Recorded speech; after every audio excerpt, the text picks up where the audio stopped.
Thanks for joining us tonight. Lots coming up on the program. And this is the story that has me fired up first tonight. I think House Republicans are acting almost like they hate the troops. They can't stand this success under President Obama. House Majority Leader Eric Cantor announced the House will not hold a vote on a resolution honoring U.S. troops in the intelligence community for the mission that killed Osama bin Laden. The Republicans are hiding, you see, behind a new rules package they passed when they took over the House back in January. And Cantor has said, as we considered that last week, we deal with the rules we put in place in the House, and we've said since we assumed the majority that we would, want to do substantive and meaningful stuff. What could be more meaningful than the way our intelligence community worked and the way we got Osama bin Laden? The fact of the matter is, this is another classic example of how when it's advantageous for them politically, the Republicans will do whatever they have to do. Wrap themselves in the flag, we support the troops, do everything they possibly can to sell Americans that they are the party of national security, and they are the party that really loves America a heck of a lot more than the liberals do. The fact of the matter is, if they want to hide behind this phony rules deal that they've got, look, they bent the rules on the NPR vote, they bent the rules on the budget vote, and now they won't do it for the troops because it would probably go into the record that President Obama was the commander-in-chief. And, conservatives are not the only ones who need an attitude adjustment on bin Laden's death. Some liberals, they are upset that bin Laden got a bullet in the head instead of a trial. The president thinks they need their head examined. Justice was done. And I think that anyone who would question that the perpetrator of mass murder on American soil didn't deserve what he got needs to have their head examined. What a great soundbite. Now, from time to time, liberals, we end up in the locker room going at it. We got to duke it out this time. I'm going to duke it out just a little bit with Michael Moore. He thinks America has lost part of its soul. They killed him, but what I'm saying is they didn't kill him because there was some kind of firefight or something going on. They went there with the intention to kill him. That's an execution, and or an assassination, whatever you want to call it. And I think, look, like I said, I'm glad he's gone, but I just feel we've lost something of our soul here in this country, and maybe I'm just an old school American who believes in our American judicial system, something that separates us from other parts, other countries, where we say everybody has their day in court, no matter how bad of a person, no matter what piece of scum they are, they have a right to a trial. Well, first of all, Michael Moore, who I do respect, he's done some great things for the progressive liberal movement in this country. He is factually wrong. There was no clear intention to kill Osama bin Laden. Last night, the New York Times reported 2 teams of specialists were on standby, one to bury bin Laden if he was killed, and a second team that was composed and made up of lawyers, interrogators, and translators in the case that he was captured alive. Now, let's get back to this soul comment for just a moment. First of all, did President Obama show our soul by not bombing the compound and protecting innocent lives that should have not been taken? He chose the riskiest path to get this mission completed, whether Obama decided to try to kill Osama bin Laden or if he wanted to take him alive. The SEALs are highly trained. Are we just going to diss them and say that they're not trained enough to be able to make a determination when they are in danger? Let's show some soul to them. And also, how would this have played out politically? Because eventually all intelligence gets out. That if we knew that Osama bin Laden was in that compound, and if President Obama had not acted, what do you think the Republicans would have done with that? Think they would have taken any votes? Maybe a vote on impeachment. The fact of the matter is the intellectual liberal hand-wringing needs to stop in this country. People who voted for President Obama had to know he was willing to go anywhere at any time to take out the world's #1 terrorist.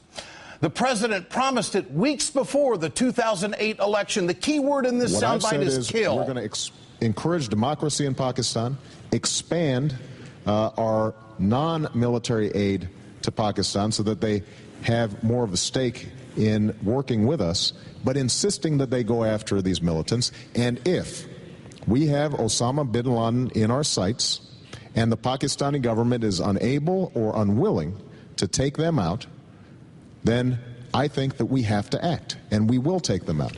We will kill bin Laden. We will crush al-Qaeda. That has to be our biggest national security priority. Did he say that we will kill bin Laden? Liberals, that's the guy you voted for. If you have a problem with President Obama, it's your fault for not paying attention to what the heck he was saying about national security and fighting terrorists around the globe. He said that if the Pakistani government was not willing, or if they were unable and unwilling, that he would go in and get the job done. And he used the word kill. The White House is making no apologies for the way they handled this operation. Here's Jay Carney. We understand the uniqueness of an operation like this, but we make no apologies for the fact that Osama bin Laden needed to be found and brought to justice, and that's what we did. And the president, this was not a surprise to anyone who has followed what the president's views are on this issue for many, many years. He said back during the campaign, and took a lot of heat for it, when he suggested that if he, as president, had actionable intelligence on bin Laden's whereabouts in Pakistan, he would go in and bring bin Laden to justice. And he said that repeatedly. Said it repeatedly, and he used the word kill. There should have been no surprise. Where was all the criticism? Oh, we can't kill Osama bin Laden. What we have to do is we have to bring him back to the United States. He was killed in a war setting. He was killed in a military operation. There were arms all over the place. And you know what? Just as an American this time, I'm going to side with the SEALs. If you investigate the SEALs, you'll find that they are highly educated, highly trained, highly sophisticated. They know their job, and they have to make split-second decisions. And they have a hell of a soul. They are the soul of our country because they will sacrifice when called upon. They did the mission. It is wrong for us, I think, as Americans, to even think that we would go so far to go in and murder someone. And I think the case could be made that, so what? He was the #1 terrorist on the face of the earth. Thousands of Americans were killed because of it. And he was planning to kill again, and he was killed in a military operation. And I know we have to be compassionate for his family. But I think his family is overboard tonight as well. Osama bin Laden's son, Omar, is now in the act. He said that the bin Laden children reserve the right to take legal action in the United States and internationally to, quote, determine the true fate of our vanished father. Now, Omar, let's have a talk here tonight. Come to New York and visit with the families of the victims. You'll find some stories about vanished dads. You'll find stories about vanished moms and firefighters and cops and heroes and citizens who were absolutely innocent on that day. They vanished. We know what vanishing is about. And we also know what determination is about and the rule of law in war. And this was a war setting. The United States didn't ask for this war at all. And it is wrong, I think, for anyone on the globe to think that we're wrong in our judgment here. Justice was served. Get your cell phones out. I want to know what you think. Tonight's question, did President Obama handle the bin Laden mission correctly? Text A for yes, text B for no to 622-639. And you can always go to our new blog at ed.msnbc.com and comment there. I'll bring you the results later on in the show. Joining us now is Bob Shrum, Democratic strategist and professor at New York University. Bob, good to have you with us tonight. Glad to be here, Ed. Is this kind of liberal criticism and hand-wringing that's taken place, is this why the Democrats often lose the debate on national security? What do you think? Well, we have lost the debate on national security sometimes, I think, because of what you talked about earlier, Republicans wrapping themselves in the flag when it's convenient. This, in my view, represents a very fringe viewpoint. Not only did the president say during the 2008 campaign we were going to go out and kill him, John Kerry used the word kill during the 2004 campaign. There are a lot more things to worry about in the world than the fact that Osama bin Laden was brought to justice. Look, he could have thrown himself on the floor. He could have unambiguously surrendered. That team you referred to would have him in custody right now. But those SEALs had the authority to make a decision about the circumstances, about the danger, about resistance, about whether he was going to try to escape. And they should have had that authority, and they used that authority. And frankly, I agree with you. I don't think anybody has any right to question them. I think we can speculate how the Republicans and the righties would play it up if this had happened on their watch with their commander-in-chief in there from the Republican Party. How does President Obama handle this moving forward politically? Should it even be talked about? Well, I think it will be talked about. It's one of the biggest events of our time, so it's going to be talked about. But what impresses me about the way the president conducted himself in this is he was entirely non-political about it. He took a risky approach that was a more sensible approach, because if you had just bombed the place, you wouldn't know necessarily whether you ever got bin Laden. So he had the courage to take the tough decision to do this with a raid, and the SEALs had the courage and the skill to pull this off in a really extraordinary way. What do you think of the bin Laden family, the fourth son speaking up tonight the way he did? Blah, blah, blah. I don't think anybody cares. I don't think anybody's going to pay attention.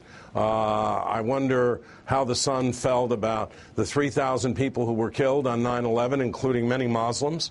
I think Osama bin Laden was the greatest mass murderer walking the face of the earth. And I think the president's exactly right. You have to have your head examined if you're worried about him being brought to justice. Are you surprised the president used that vernacular in that soundbite?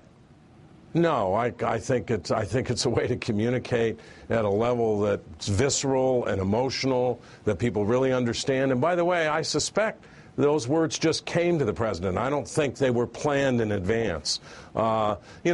Today, not only did Michael Moore weigh in on this, but I guess Rosie O'Donnell did too, and she compared what the SEALs did to what bin Laden did on 9/11. To use a word she used, I think that's a monstrous comparison. It's totally unacceptable. I don't think that's what liberals believe. I don't think it's what progressives believe. I think it's what a very small fringe believes. But this is why I'm doing the story tonight, because those two people that you mentioned can garner a great deal of publicity, and yet they will paint a lot of liberals in a corner that they might be speaking for a lot of people. And, of course, the right wing, they will grab onto comments like that and drive it home on the Democratic Party. Your thoughts? Yeah, well, maybe Michael Moore ought to go out and do another movie on what's wrong with the health insurance industry. That's fine with me. I don't think he's a foreign policy expert. I don't think he could bear the weight that the president did sitting in that Situation Room with Tom Donilon, with Secretary Clinton, with Secretary Gates, with Panetta, making some very, very hard decisions. And as the president said, and I was quite moved by it when I heard him on 60 Minutes, the longest 40 minutes of his life as that raid went on. Bob Shrum, thanks for your time tonight. Good to have you back with us here on The Ed Show.